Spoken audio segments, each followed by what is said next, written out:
Hey, what's going on, Flix Talkers? Welcome back to another recap and review, this time for episode 8 of The Righteous Gemstones Season 2, entitled The Prayer of a Righteous Man. Now, before we do get into this episode breakdown, if you guys are fans of The Righteous Gemstones and these videos that I do put out weekly, let me know by liking the video and consider subscribing today. Alright guys, now like in Gemstone fashion, we get a flashback, this time to Memphis in 1993, where we get to see a younger Junior and Glendon, aka his pappy, his daddy, and they are discussing the future of the wrestling business. Junior is letting Glendon know that wrestling is changing, where in the 90s, it really was changing. So Junior is thinking that he's getting through to his daddy, but in actuality, his dad is planning to sell off the arcades, the business that he had talked about previous with the Gemstone family, and make it seem like he was going to put Junior in charge of the whole operation. We see that's not true. We see that Glendon does backstab him and he takes off with all of the money after he sells off the arcades. Just another shady scene that we see from Glendon, the now deceased Glendon, before Roy Gemstone took him out. Alright, now flash forward to present day, where we see baby Billy Freeman at a senior citizen's home, and this scene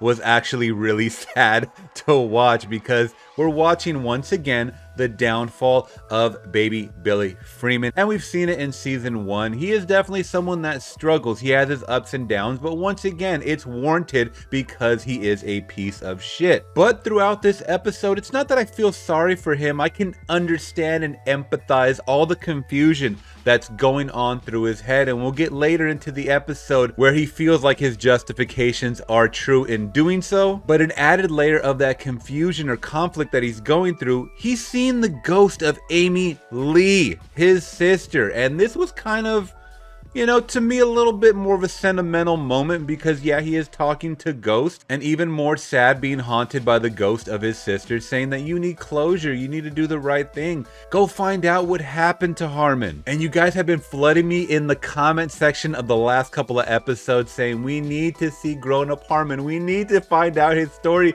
and I'm right there with you. I wanted this closure just as much as Amy Lee and baby Billy Freeman needed. Alright guys, now next up we have a family scene, a Gemstone family scene, where Eli is up and walking around, and he's walking with the help of a cane, but he looks like his health is definitely getting a lot better. I mean, despite getting shot up so many times at his age, Eli is a spiritual warrior. And I thought that scene was actually pretty cool because even though the Gemstone children are fuck-ups and they're very, very foul-mouthed and whatnot, I think Eli's had this epiphany to focus on the glass half full instead of the glass half empty, and acknowledging some of the accomplishments, especially since he's been in recovery, that the children have stepped it up. Now next up, we get to see that Gideon is moving on with his life, and he is moving out of Jesse and Amber's home, and we get to see a heated back and forth between Jesse and Amber. Amber is definitely on the offense and not holding back any emotions or feelings or true inner thoughts that she's been holding on to for such a long time. It seems like she's definitely bringing it to Jesse in this instance and questioning his authority along the way, and Jesse is definitely not used to that, and he replies by calling her a gold digger. Something that was kind of alluded to over the last couple of seasons, guys, is that Amber doesn't come from this lifestyle, so they make it seem like, and we don't have any origin story or real backstory for Amber, but it makes it seem like she was there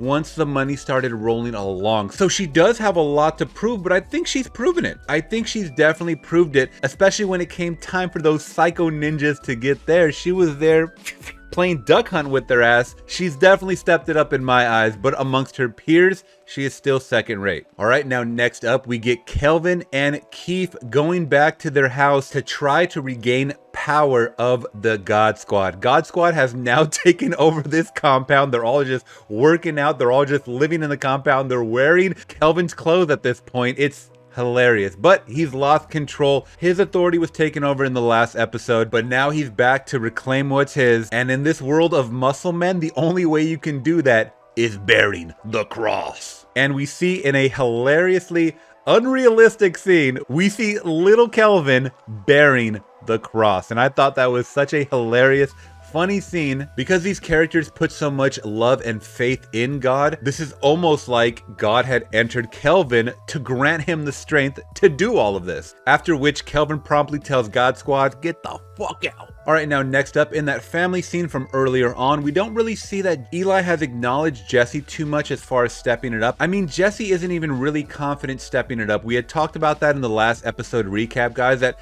Jesse is definitely not ready to step into Eli's shoes and take over this congregation. He is just not ready. But once again, Eli has had an epiphany, a change of heart, a revelation, and he's willing to take a chance on Eli, and he knows how important this money for Zion's landing with Lyle Listens is to Jesse, and Eli lets Jesse know, I got that 10 million for you. Alright guys, now the biggest shocker moment of this episode for me and so many of you, we got to see grown-up Harmon, and I loved it. That he was played by none other than the iconic Macaulay Culkin. Wow. We had seen it over the last couple of years that Macaulay Culkin is definitely trying to enter back into Hollywood with American Horror Story, and now this. At first, I was kind of questioning, could he pull off the Harmonisms, the Harmon characteristics that we saw of him of a little boy into a grown-up man, and I think he encompassed that and embodied this character of Harmon perfectly to a T. I was actually really happy to see that Harmon is now married. He has a family. He is very successful. And in a weird, twisted way, Billy Freeman said, this is kind of what I had to do for your life at a younger age. Leave you guys because I knew I would be the shit anchor to hold you back from achieving your goals and success. And once again, in a weird, twisted way, it worked out because if baby Billy Freeman was still in his life as his dad when he was younger, their family would not have achieved the success that grown-up Harmon has today.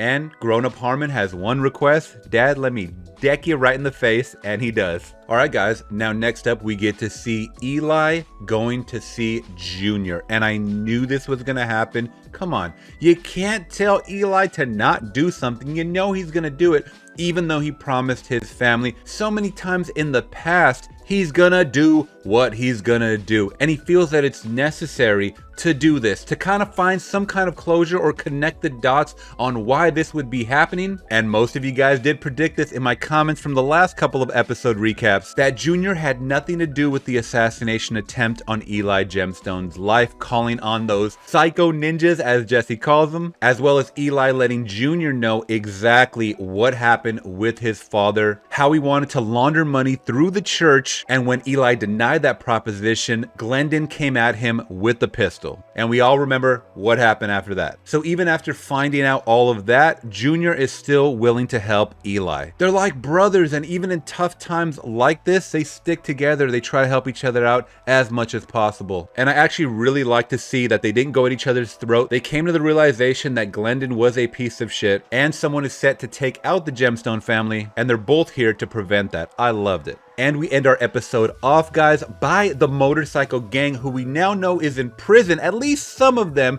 thanks to Gideon and Jesse. In some wild 80s action movie style, we get to see our psycho ninjas escaping from jail. And that is our episode. You guys let me know down in the comments below your favorite moments and what are your predictions for next week as we are coming to the season 2 finale for the Righteous Gemstones. I'll be honest, this is my favorite season thus far. I know we only have 2 seasons, but it's only getting better for me. Let me know if you have those same feelings down in the comments below once again. And if you guys did appreciate my thoughts on this recap and review for episode 8, let me know by liking the video and consider subscribing today, as I have so much more content like this on the channel. Alright guys, till next video, I'm gone. Peace.